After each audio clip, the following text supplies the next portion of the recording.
A good teacher is someone who cares about their students. They really show passion and they really show interest in what they're teaching. I think what makes a good teacher is a teacher who's able to welcome students into a difficult learning environment, but at the same time, make it accessible for them.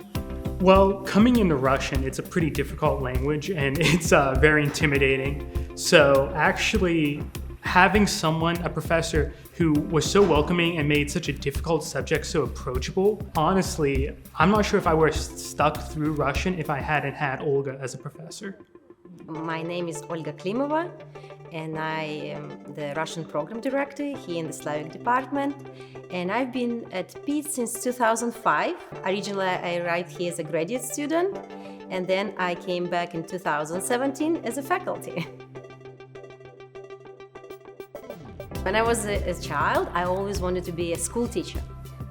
So that dream was haunting me for many years. And my background is a little bit mixed because I was born in Tashkent in Uzbekistan, and then I moved to Belarus, so Eastern Europe, Central Asia. Then I moved to North America, Canada, United States. And it also came with studying and learning languages. Right, and I studied Polish, and I studied German and French. And for me, it was very attached to my identity, also to my personal cultural identity, and I wanted to share this. She managed to pull in subjects relating to Russian culture and Eastern European culture and history in general. Like, I've heard tons about growing up in the Soviet Union and what life was like then. It's not something you learn every day as an American student, so it's something so engaging and interesting. And I really find that it was a fun class to be in. She told jokes, she brought us beyond just the textbook. I don't want to be bored in my own classroom.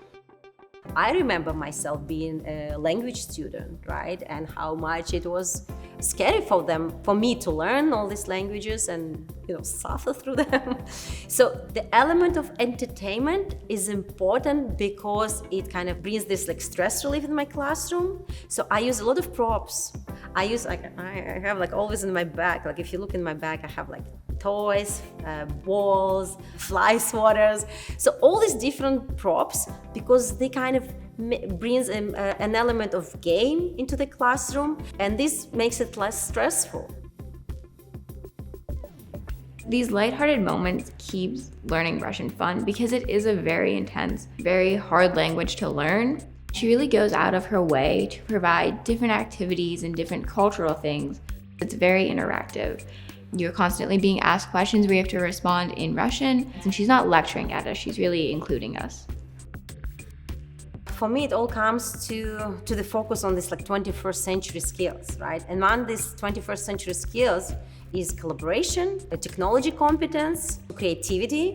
My students constantly engage with each other in small groups, in pairs, and I make sure that they also shuffle around and they get to talk to other students throughout the class, because after all, the approach that we are using in our Russian program is a communicative approach, right? We teach students to use language to communicate, right? To convey the meaning, to understand, to be understood.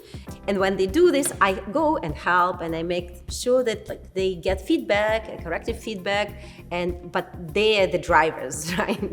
They're the drivers and I'm on the passenger seat, and it's just sometimes backseat driver, hey, here's the ending and here's the correct preposition, right? I learned that I can push myself further than I thought I could in my studies. Language isn't something that comes to me naturally. It's something I struggled to learn. But having Olga as a professor really helped me push myself beyond the limits I thought I could as a student. And it's grown me to be a more confident person. I think I'm ready to engage with people who are outside of the cultural sphere I'm familiar with. My family doesn't have any background in Eastern Europe, but now I feel like I have a much wider cultural sphere I can engage with, and within a globalizing world that's so important nowadays. This is an opportunity for them not only to to learn Russian language, right? And to improve their Russian proficiency and cultural competence, but also for them to use this language to learn about other cultures, whether it's Estonian culture, whether it's Kyrgyz culture. And I want them to be exposed to these differences in other cultures, compare them to their own cultures, and also trying to create some kind of empathy to the other cultures.